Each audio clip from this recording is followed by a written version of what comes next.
Hi, Steve. Hi, Bob. How you doing? Pretty well. Good. Let me introduce us. I'm Robert Wright of Blogging Hits TV. You are Stephen Walt, possibly best known as the co-author of the controversial book, The Israel Lobby. However, unbeknownst to some people, long before you were widely known for that, you were known in international relations circles. You're a professor at Harvard, and you were known in international relations circles as a realist. And I wanted to talk about that today because I think you've been known to complain that there's not enough of a realist perspective governing American foreign policy sometimes. And that presumably includes some of the stuff that's happening in the Middle East, and a lot of stuff is happening in the Middle East. Although I might add, President Obama is said by some to be a realist. I'm not sure how you feel about that, but there is a claim that realism is abundantly represented in the White House. But anyway, I wanted to talk about realism, what it is, how it shapes a person's view of the world, and how it is shaping your view of what's going on. Sure. Okay? So you tell us, what is realism, not in the, everyday sense, but in the technical sense in international relations?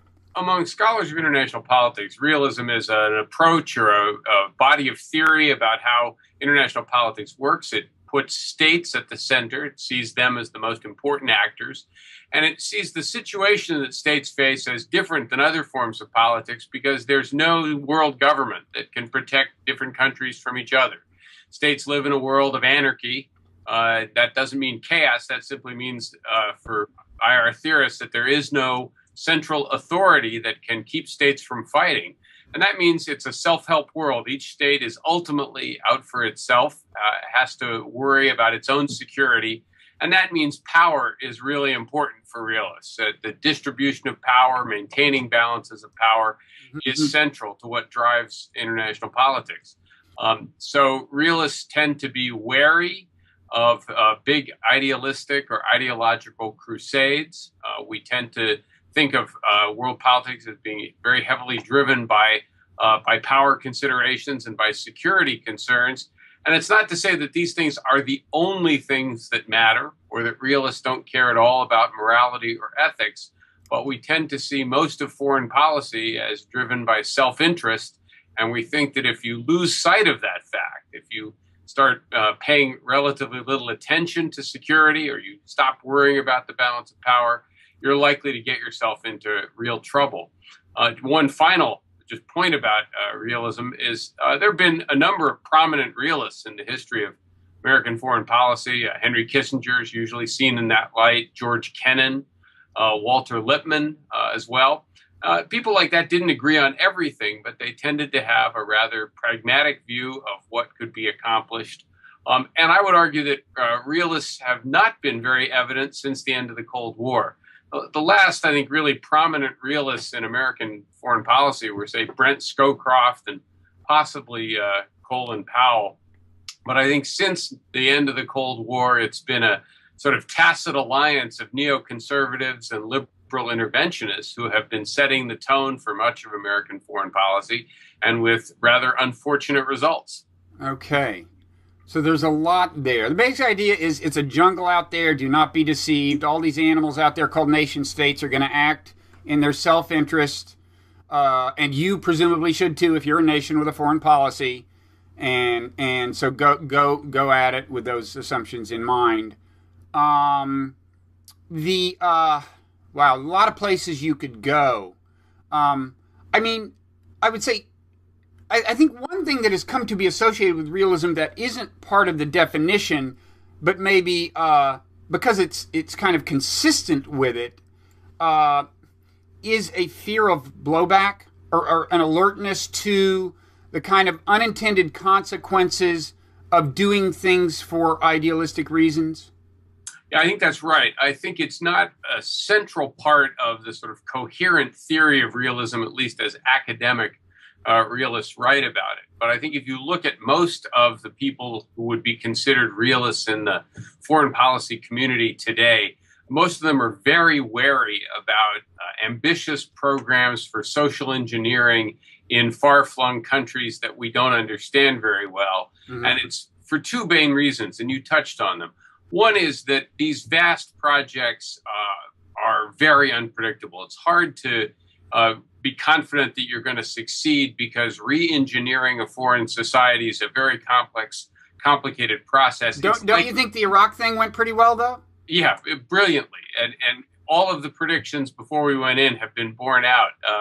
Unfortunately, the predictions that have been borne out were by the ones who opposed it because they anticipated what was likely to happen. Well, we've seen this in lots of other places. It's been true in our efforts to create a stable state in Afghanistan, certainly true following the Western intervention in Libya, that putting together workable societies is just very, very hard to do. And you can go in with really good intentions and things aren't likely to work out as you expect. Now, secondly, one of the ways they tend not to work as you expect is that you get what you referred to as blowback. I think it's a term that really was popularized most by Chalmers Johnson. And it refers to the idea that occasionally you go off and do things in other parts of the world, and some of the people you're doing them to don't like it very much. And at some point, they try and pay you back. They rebel, they oppose, they become terrorists or whatever. So you've gone off and done something somewhere, and 3 or 5 or 10 years later, you find yourself getting whacked by somebody, and you've forgotten what it was you did back then 10 years ago that is now leading to this reaction against you.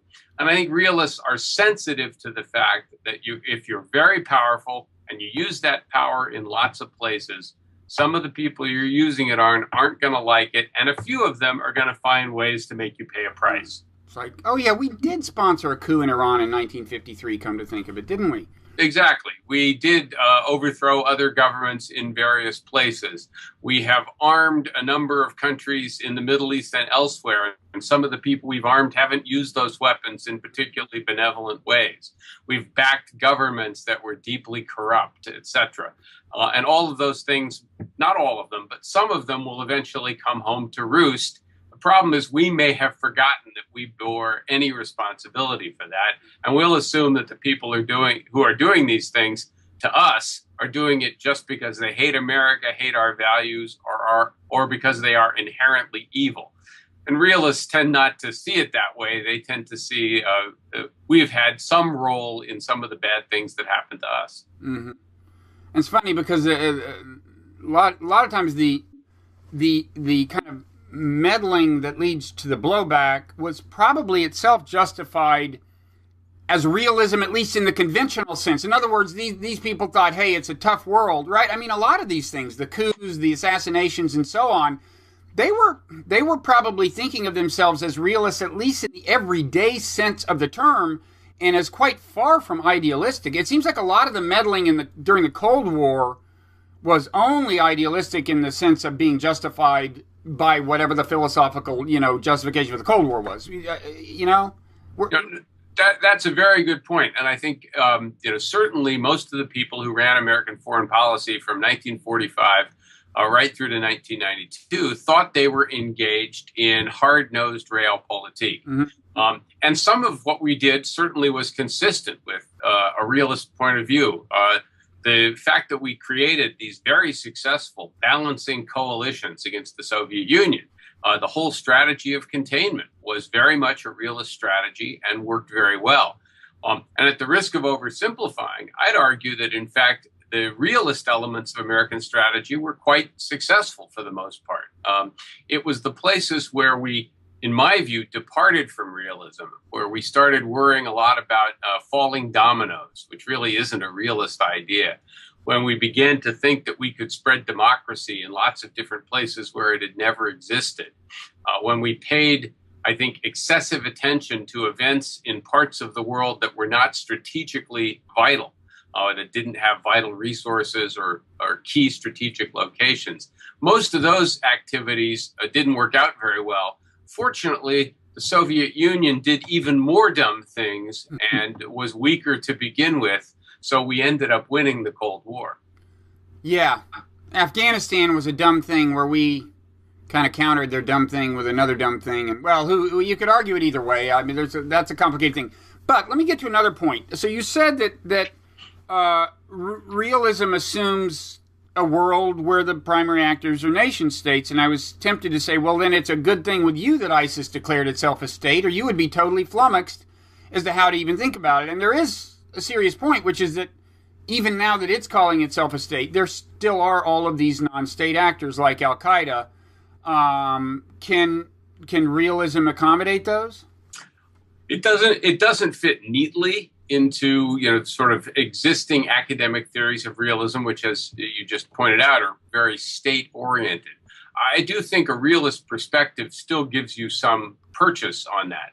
Among other things, realism, it does sort of alert you to the fact that you may be generating some of the resistance that you face, whether it's resistance from states that you're beating up on or resistance from groups in societies that you're beating up on.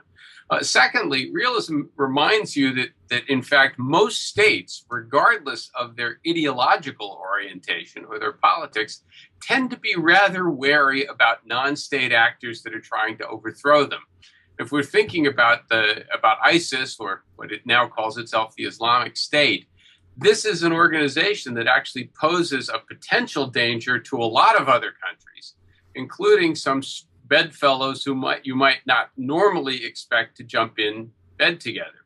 So suddenly you're finding the United States wanting to talk to perhaps Iran about this problem.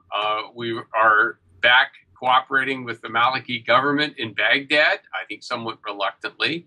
I can even imagine circumstances where the Saudis and the Iranians, who are on opposite sides of the Sunni-Shia divide, decide that a really radical Sunni political movement in Iraq is really potential trouble for both of them, and maybe they should downgrade their current quarrel a little bit while they deal with this problem.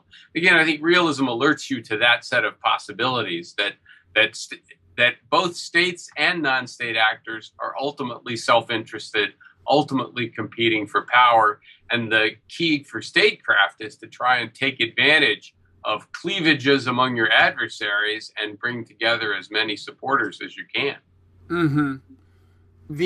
Does that emphasis on self-interest lead a realist to suspect that the ideology of these actors, states, whatever, tends to be malleable in the sense that, well, let's take a concrete example. I mean, I think, there's a kind of essentialism in the way people look at groups and ideological movements and so on. And, well, think groups like Hamas, groups like ISIS. There's the assumption that they're driven by an ideology that will never change, and that, well, you take it from here if this is making sense to you. Yeah, no, I think one of the tenets of sort of a realist approach to politics is that, yes, people have ideological beliefs. Yes, they sometimes are willing to sacrifice a great deal to try and advance those beliefs, but they also live in a competitive environment. And all political actors generally have to make some choices and some compromises. They may only be temporary retreats. They may be temporary coalitions intended to advance a cause. But it's pretty rare that you find a truly sort of fanatical movement that refuses to compromise any of its principles at all. And most of those movements don't last very long for precisely that reason. So realists are mindful of the fact that in a competitive world, it tends to force actors to become somewhat more moderate over time and to engage in, at a minimum, tactical compromises, and at a maximum is sort of strategic readjustments over time as well.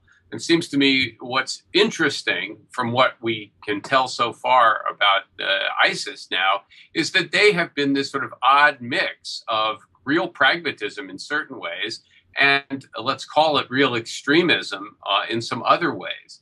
And you can even see some of the things they're doing, including what sounds like a wacky idea, declaring yourself the caliphate and declaring yourself the leader, declaring himself to be the caliph, is in sense of also a marketing ploy designed to attract some more supporters, to try to put potential opponents sort of on the back foot ideologically as well. And so I think even in a case of an extreme movement like that, you see signs of tactical calculation and even willingness to compromise along the way. Right. And, I mean, one reason I asked this question about ISIS in particular is it seems to me there is almost an assumption in Washington, not just that this group must be stopped from expanding. Obviously, you would want to stop them from expanding at some point. You wouldn't want them to run the world. But that they need to be, you know, kind of, that the existence of such a state would pose some kind of existential threat to somebody, perhaps including the United States. And it seems to me, I haven't seen much in the way of just doing a good, cool thought experiment, cool in the sense of detached and clinical, and saying, okay, let's suppose that things just stabilized and they had this state. I think it's already pretty clear it wouldn't include Baghdad, for example. Maybe I'm wrong, but it seems to me they're not all that far from the limits of their realistic aspirations, at least in the near term. So let's assume you had this state, and it was a state that has the usual problems of a state. They've got all these people that need to, you know, be fed and stuff, and they've got to, you know, the garbage has to be picked up and everything. Like, okay, how would they behave? How might that modify the behavior? And I'm not saying I know the answer, but it seems to me that most of Washington hasn't even gotten to the point of asking the question in a serious way. Yeah. I've seen a few commentaries kicking this around back and forth, but you're putting your finger on a really important issue, it seems to me.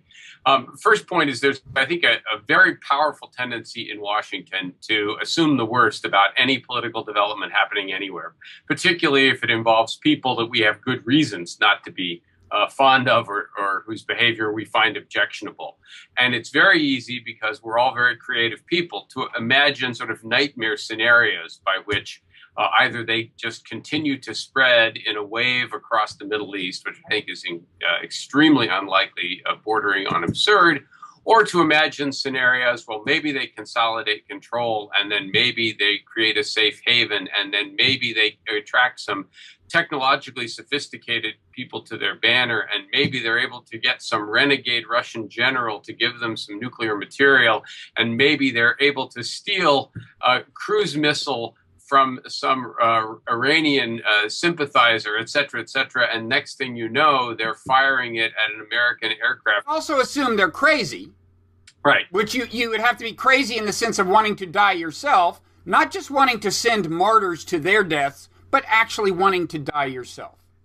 So I think, again, we can think up possibilities, and of course you can't disprove any of them. But I do think we should step back and be a little bit more clinical about this and say, first of all, if they are able to consolidate control over some area of former Iraq and former Syria, first of all, this is not an area that's brimming with resources. It has a little bit of oil, but not a lot of oil. It's not a technological hub. It's not a site of vast, sophisticated industries. It doesn't have an enormous number of people in it, etc.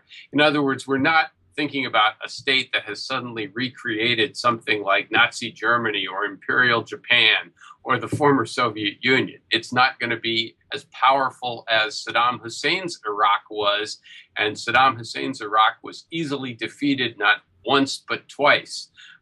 So it's not going to be a really capable state. It might be, and repeat might here, be able to sponsor some acts of terrorism, almost certainly acts of conventional terrorism, and most of them likely to be centered in its immediate region. So it will be of concern to what's left of Iraq. It might be of concern to the Kurds, concern to the Turks, concern to Jordanians, but only at some remove mortal or serious concern to the United States.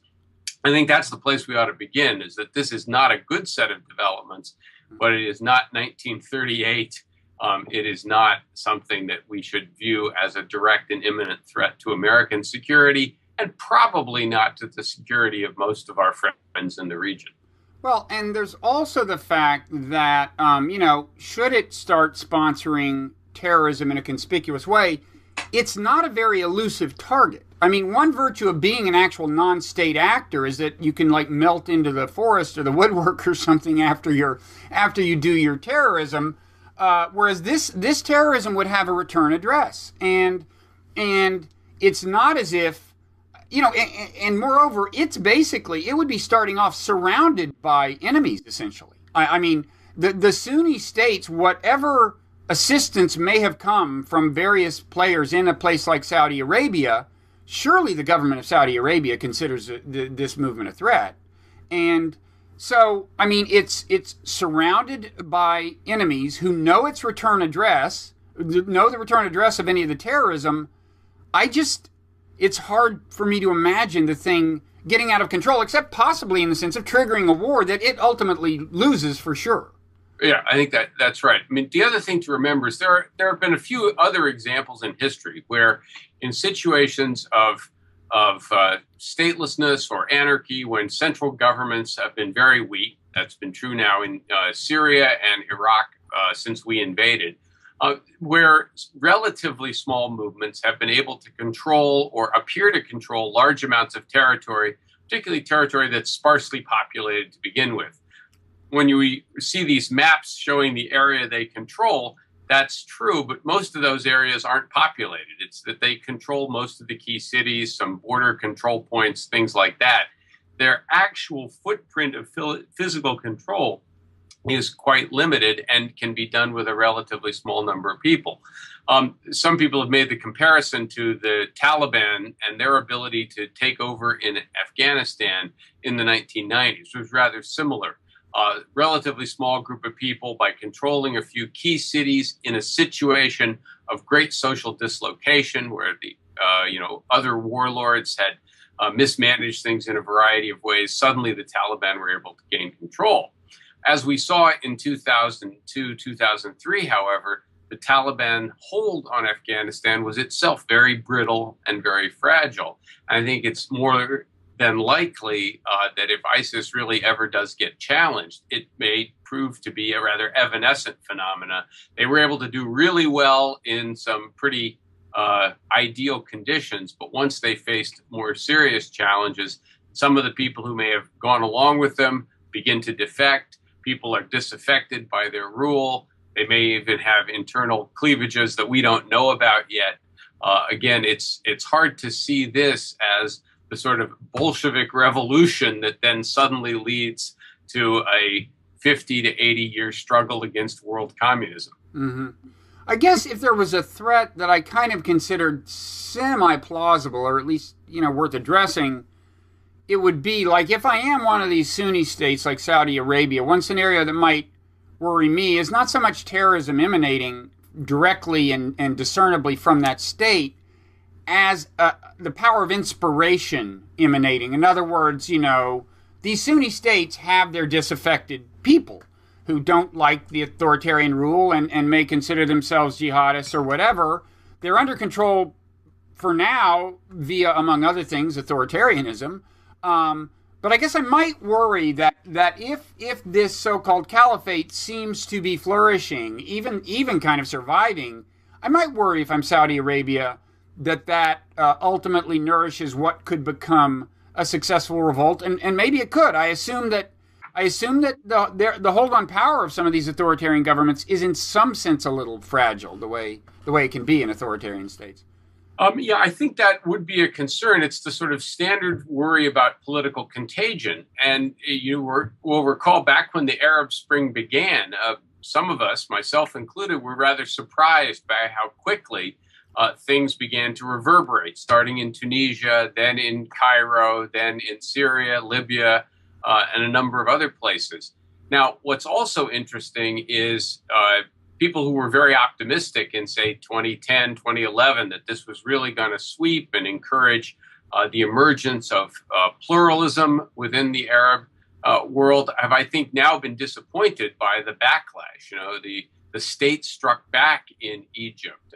It has not resonated very much in Jordan or Saudi Arabia. Bahrain has cracked down. And the evolution of events in Libya has certainly not been in a liberal or pluralistic direction that one could take much hope in. So I think people could look at ISIS and worry that it might prove to be a contagious example.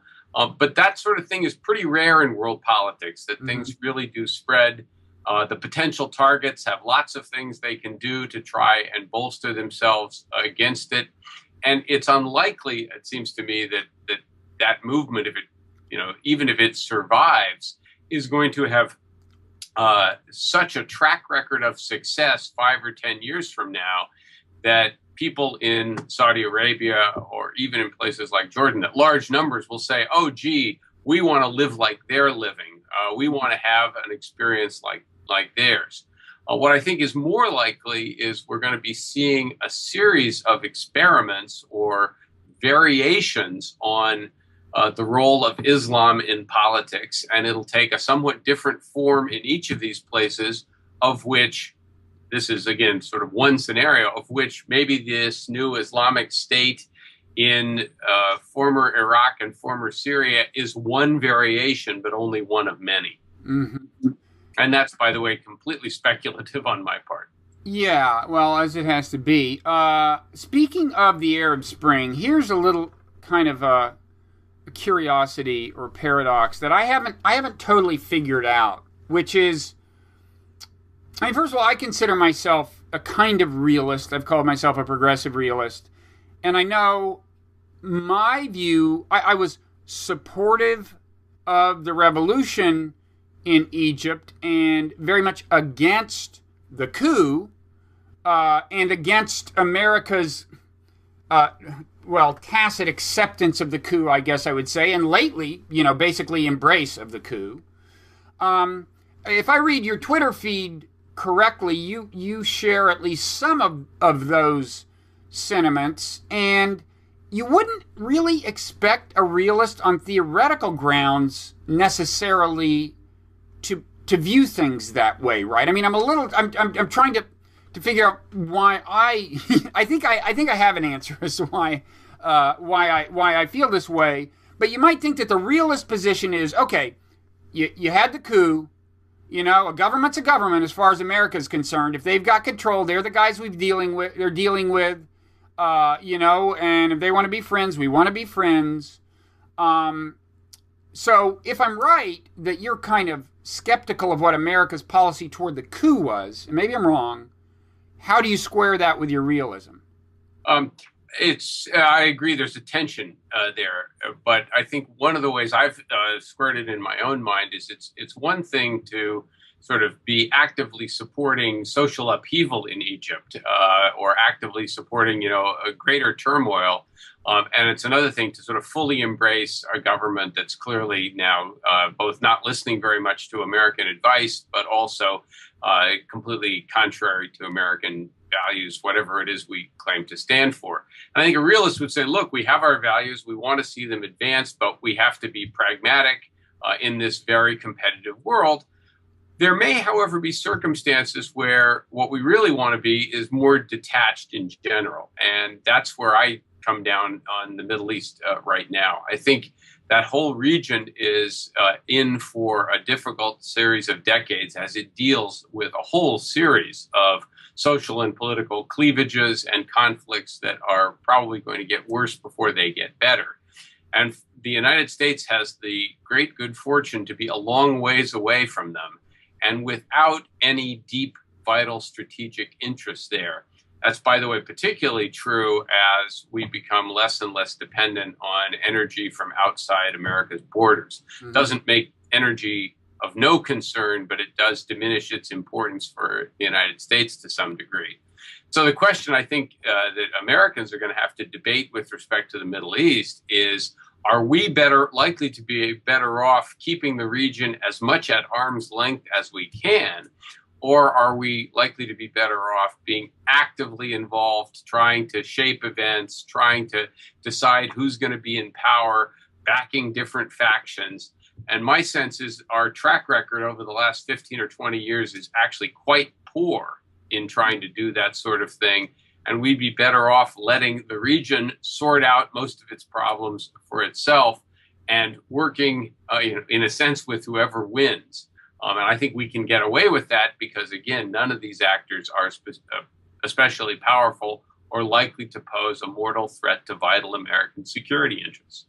When you say work with whoever wins, you are making a distinction between working with them in the minimal sense and like actively showering them with military hardware. That's right. So to take the Egyptian case, I thought that, in fact, Egypt did not face any national security problems for which additional tanks, armored personnel carriers, and fighter aircraft were really needed. What Egypt needs more than anything else is, better education, less corruption, things like that. And if we're going to provide aid to Egypt, it shouldn't be in the form of military toys for the generals. It should be in things that might actually help them have a thriving economy and a more robust society overall. So the idea of just going back to the same old bribe that we've been giving them ever since the Camp David Accords struck me as unnecessary, and we had a perfect excuse for not doing that when they staged the coup. Mm-hmm. Now, let's go back to Syria. A lot of people are saying that, well, ISIS wouldn't have become a threat if we had intervened in Syria early enough and gotten that situation under control somehow. Is your view that they're just wrong as a matter of fact, that we with any confidence could have gotten the situation under control? I mean, you grant, presumably, that this became something of an incubator for a group that, we'd probably all just as soon didn't exist. That's right. But it's, I think, a wild assumption to assume that greater American involvement earlier on would reliably have produced a quick resolution to it. I think, again, we've seen in a number of other cases that it's easy to get involved in these places. It's just very hard to control the politics once you're involved. And once you're involved, you become targets for precisely the same sort of radical movements that we've seen emerge. So these various groups that were fighting against Assad would just as easily have begun to fight against an American or a European or an independent Arab force that intervened and tried to shape the politics there. As I think Obama has correctly understood all along, even providing weaponry to different factions didn't give you any leverage because you had no control over how the weapons were going to be used, who they might be sold to, who they might be seized by. And that therefore staying out, although it has not solved the problem, has not, seems to me, made it any worse. And for the United States to have gotten involved again would not have guaranteed we'd be in a much better situation now. Right. I mean, the other thing I'd say is that most of the people, I think, who were advocating intervention weren't advocating intervention of the most pragmatic sort. In other words, their goal wasn't to establish stability per se as soon as possible, even if that meant cutting a deal with Assad and giving him 3/4 of the country or something like that. They were basically people who favored regime change, and that's a much more ambitious order, and we have recent reason to believe it often doesn't work out well when we both in Libya and Iraq. I mean, right. And one thing we ought to remember is the United States could not control the evolution of Iraq's internal politics when we had 150,000 plus troops there occupying the country, very capable forces. And yet what happened in Baghdad, what happened in the attempts to form a workable government there, what was happening out in the provinces was frequently evading our control and, of course, generating a great deal of popular opposition to the American presence, which is why ultimately first President Bush and then President Obama concluded that we really had no choice but to get out, and we did. This myth, I think, that Obama could have stayed longer, I think is wrong. The Iraqis, perhaps incorrectly, but the Iraqis wanted us out and we left. Now, if we couldn't manage Iraq's politics when we had a large occupying army there, we aren't going to be able to manage Syria's politics or Iraq's politics today with a handful of weapons, a handful of advisors, drones flying around taking pictures and maybe doing more. There are just real limits to what you can do sitting in Washington, D.C. and dispatching small amounts of military power in different places. Mm-hmm. You kill people, you just can't control the politics of a particular region.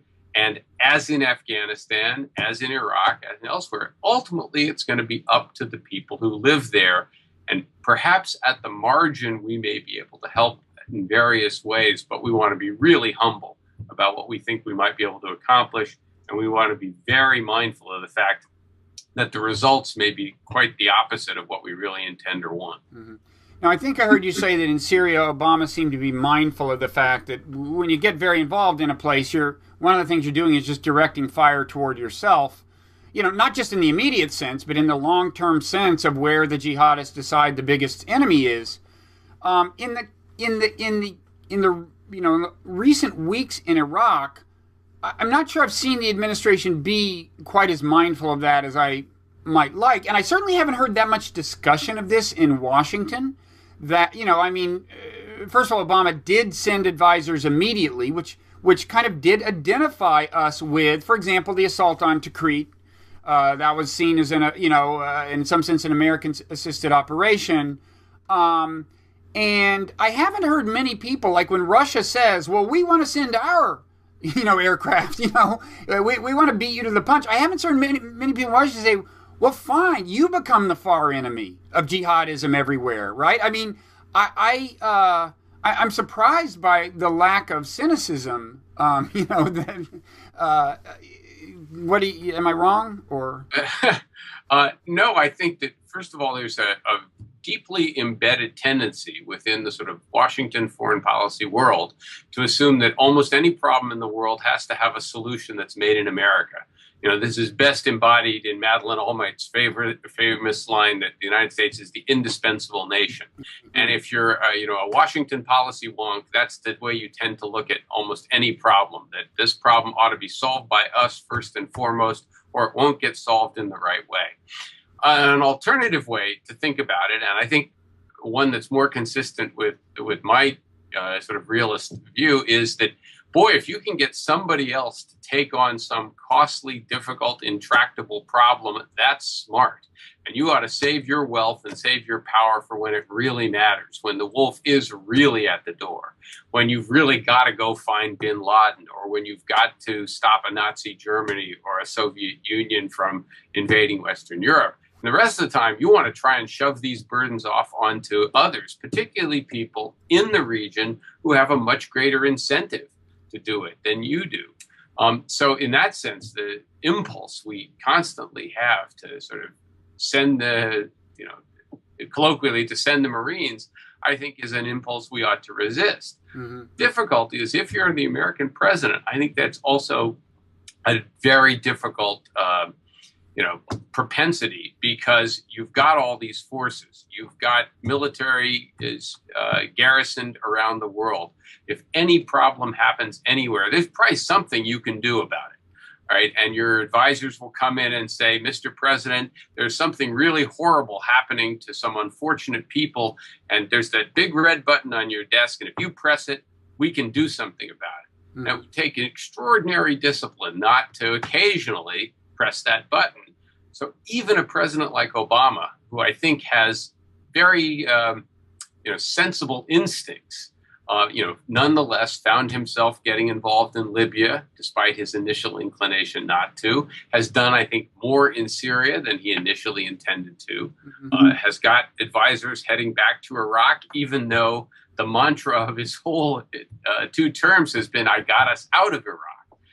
Until the United States learns that there are some problems, even in places we've been involved in the past, that we don't know how to solve and are as likely to make worse as to make better by getting involved, we're still going to find ourselves in situations we don't know how to control, and probably both increasing dangers to ourselves, but also certainly increasing costs. Okay. And you said Obama seems sensible by your lights for the most part. Would you say that this common assessment that he's a realist at heart is accurate?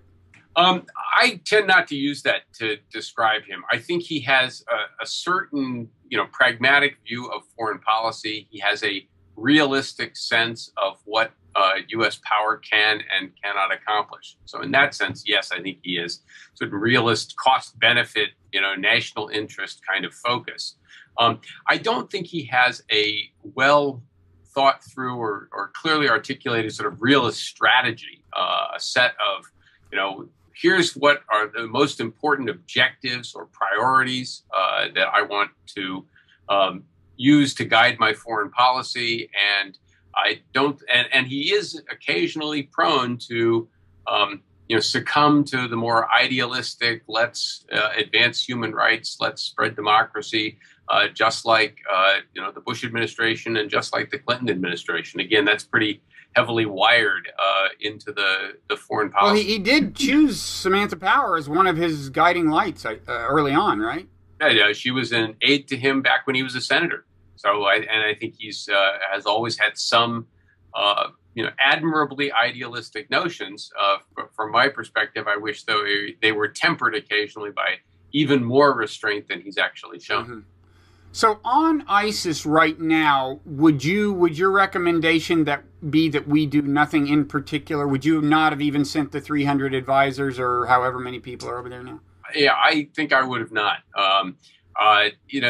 That's a very tricky call, because if in fact the Iraqi government can deal with this problem and do so relatively expeditiously, that's much better.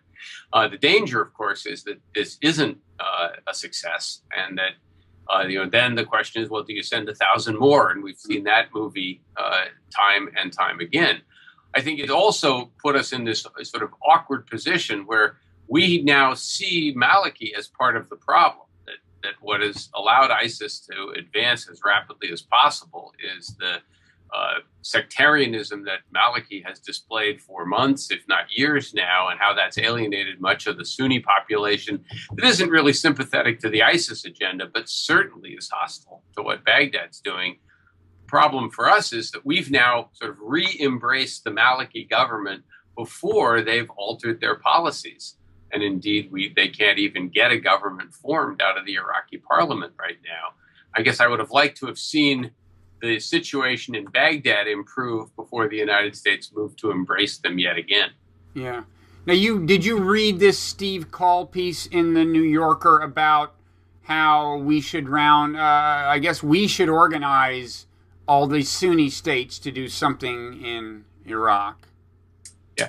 I think that has a sort of superficial appeal here. And certainly if ISIS does continue to develop and survive and maybe gain somewhat greater influence, that could be the glue of a coalition.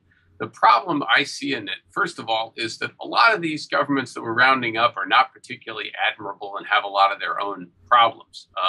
In fact, I think it's even possible to argue that there are no governments in the Middle East now who really are particularly consistent with American values. But by lining up the Sunni suspects, we are in effect taking a side in what is a much larger conflict between the Sunni and Shia world. And we would be throwing our lot in with one part of that. And again, it's a part of that grand civilizational cleavage that has some elements that we should be pretty uncomfortable with. That's where most of the Al-Qaeda types have come from. That's where the money that has supported them has come from. And I think if there are large cleavages running throughout the Middle East now on many fronts, Sunni, Shia, secular, sacred, Israeli, Palestinian, Hamas, Fatah, etc., that's not good, but it's not necessarily a disaster for the United States itself. Because again, if you step back and ask, what's the real core American interest here? For 50, 60 years, our central strategic interest in the region has been to make sure that no single hostile power dominated the whole place. Mm-hmm. We didn't want that to happen. We didn't want the Soviet Union to do it. We didn't want Nasser to do it. We didn't want Iran to do it. We didn't want Saddam Hussein to do it. Mm-hmm. At this point, given all the divisions within the region, the likelihood that any single power is going to exercise a dominant influence there is remote in the extreme. And from a realist point of view, that's actually not terrible from an American perspective. Mm-hmm. Okay. And, I guess I'd also say, if the premise is right that all these Sunni states have an incentive to fight ISIS, they may not need all that much, leadership. Maybe we could put them in touch with, give them each other's phone numbers, stuff like that. Again, this is the sort of classic American conceit that we know more about managing Middle East diplomacy than people in the Middle East do. I mean, certainly there's no shortage of money in that part of the world to run these sorts of things. All of these governments have had intelligence services that have intervened in various ways in each other's affairs. And the idea that we're going to sort of swoop in with a bunch of really astute and smart and wise Americans and just reorganize the politics in a clever way, I think is the kind of thinking that gets us into trouble. Yeah. Okay. Maybe final question. If we could just move to Asia quickly, probably an easier place for a realist to think about. Just a bunch of nation states. What are we doing right or wrong? Well, I think that what we're doing right is we're recognizing that if you take the longer term view, right, what's happening in Asia is going to be of much greater consequence ultimately than what's happening in Iraq right now. That the rise of China is, in fact, a major strategic event, accompanied, I think, at a slower pace by the emergence of India and, of course, all the other Asian economies that have done remarkably well over the past 40 or 50 years. And we're also seeing now, quite evidently, why there's real potential for trouble there in the Chinese efforts to revise the territorial status quo in the South China and East China Sea, the hostility that's barely beneath the surface, if beneath the surface at all, between China and Japan. And I guess I would say two big things. First, I believe over time the United States will devote more and more of its strategic attention to Asia. Obama has clearly wanted to do that, and I think his successors will follow that instinct as China continues to grow. And second, that managing a balancing coalition in Asia, which is what the United States is trying to do, although it's trying not to say it out loud, is going to be very tricky. It's going to be hard to keep that coalition together. These are countries that have close economic ties with China. These are countries that don't always get along particularly well with each other, especially true of Japan and South Korea. And they are countries that are, in some cases, vast distances from each other. If you think of, India, Australia, Indonesia, Taiwan, Japan, Korea, there's a really large distance there. Very different than NATO during the Cold War. So the big long-term diplomatic challenge for the United States, assuming China continues to grow, will be to manage a coalition of Asian friends and partners that's going to have lots of centrifugal tendencies and where the Chinese will have lots of ways to play sort of divide and conquer. And the way to connect these two conversations is to say that the more time, effort, and attention we spend worrying about things happening in the desert of Iraq, the less time, attention, effort we'll have to devote to what's happening in Asia. And I think that would be a mistake. And then what do you do in Asia at these really dicey moments where China, rams some Vietnamese fishing boat or actually takes over some rock, some island or something, in seeming defiance of a reasonable understanding or in any event in an aggressive manner? What does the U.S. do there? What should we do? Well, I think there are two things. One is we want to continually reassert our commitment to freedom of navigation in the South China Sea, and the commitment the position we've taken all along that however the territorial disputes there got resolved, it had to be resolved on a multilateral basis. And there we ought to be standing firmly behind the international law of the sea, and the mossbacks in our Senate should ratify it tomorrow. Something, by the way, that the U.S. Navy has been encouraging them to do for decades.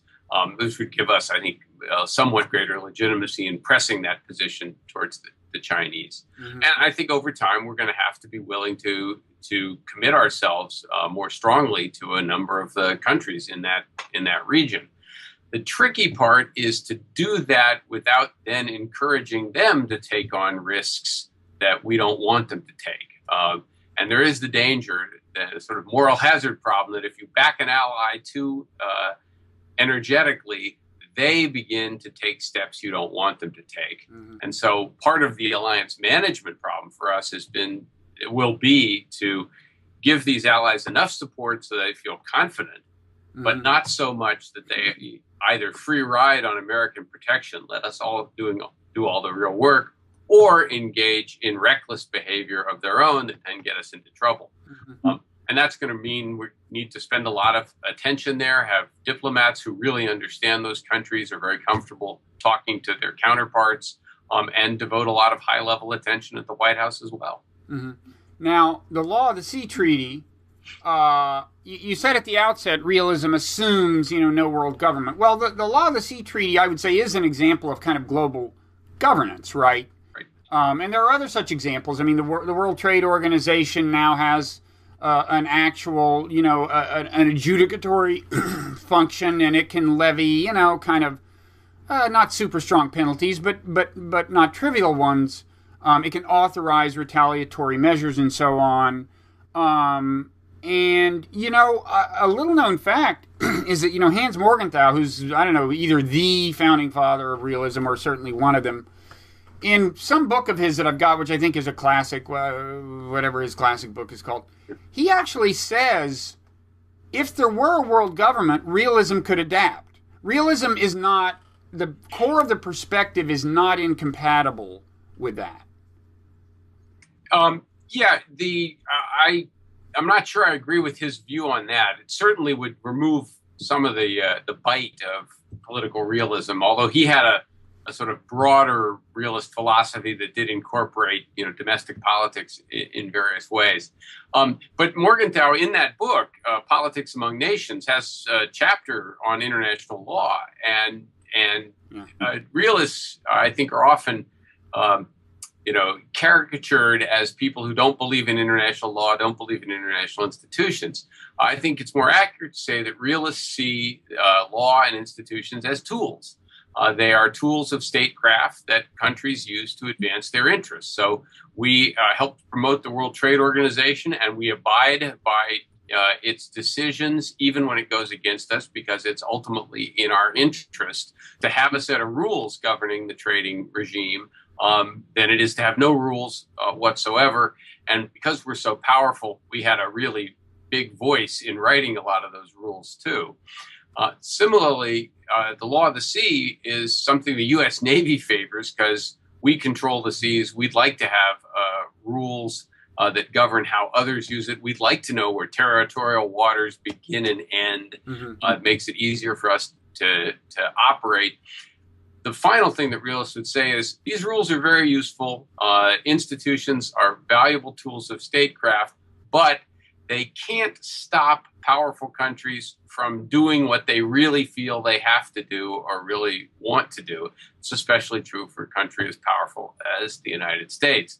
And in this case, the case of China and, say, the South China Sea, the international law of the sea is simply a tool we can use that gives a little bit more weight to our position that they really shouldn't be bullying all of their neighbors, that they should reach some general agreement. But it doesn't mean they're going to, but it might help a little bit, and it certainly makes us look less hypocritical. Well, right, and speaking of that, if you're going to use it as an effective lever, it's going to be most effective if you actually abide by it yourself. Correct. And that's how the logic of national self-interest leads to what I would call global governance, can in principle lead to it. And there's no point at which the involvement of the nations departs from a rationale of self-interest necessarily.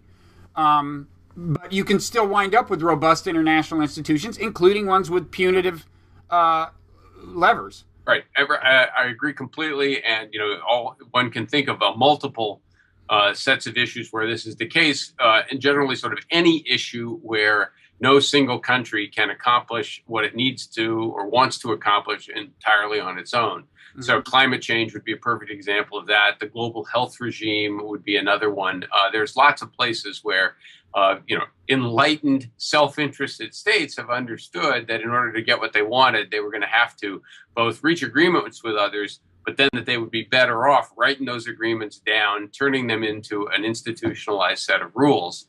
Right. The only thing a realist would, always feel like they had to add is that, well, yeah, those rules are really useful, but states will violate them if they have to, or if circumstances change, if the balance of power shifts in fundamental ways, you should expect to see those rules get rewritten in the interests of those who are more powerful. Right. So if you like the rules, you might want to not violate them too much yourself. So there's a kind of a second realist critique of the Iraq War in principle, which is that if you think the United Nations is an effective institution, although it's of course a very weak one when it comes to the Security Council and enforcing the norm against transborder aggression, still after the Cold War it was starting to pick up a little steam, and you might say a realist critique, although it seems like realist in the conventional sense and cynical to say screw the Security Council, we're invading Iraq, or screw the Security Council, we're going to abuse the mandate in Libya and go beyond protection of people and move toward regime change. There is a realist critique of those policies that says, no, it's in America's national self-interest to respect the rules of institutions it expects to use. I think that's right, although to be honest, that's not a line of argument that most realists have used. No, I know, and that's why I'm here, to show the way, Steve, in the modern world. Thank you. The other thing that I think most realists would say is if you're going to violate the rules, there is this argument about sort of retrospective justification. If you're going to break all the rules and yet you keep achieving positive results, then you can retrospectively justify all of these things. So, if Iraq had gone swimmingly, if the Iraqis were all living together happily in a lovely multi-party democracy, etc., then I could imagine neoconservatives say, look, we were right to pay no attention to the Security Council. It's a useless institution, etc. What most of the realists I know would say, yes, but it didn't take a genius to figure out that this wasn't going to go very well, that you could break Iraq, right. You couldn't put it back together, and therefore to base your hopes or to justify violating international law in that fashion on the basis of post hoc justification was never going to fly very well. Yeah, no, it's an easier critique to just say, look, the war really didn't work out. Yeah, right. Okay, well, listen, thank you. This has been a very efficient tour of the realist landscape. Thank you. I'm sorry I don't have more optimism to offer, but again, if you're a realist, being optimistic is not usually part of the equation. No, and I guess you would say that you'd be less pessimistic if the policies being exercised were all realist policies, right? Yes, I would. I think that would be better for the United States and actually also better for most of the world, too. Yeah, then that is we won't even get into the whole critique of realism as it being at best amoral or immoral, but I know there is a kind of response to that, and you've hinted at one of them just now. Okay. Well, thanks a lot, Steve. Pleasure talking with you all, Bob. Always, Bob, and give me a call if you want to chat about something else. Let's do it again. Okay. All right. Bye-bye. All right.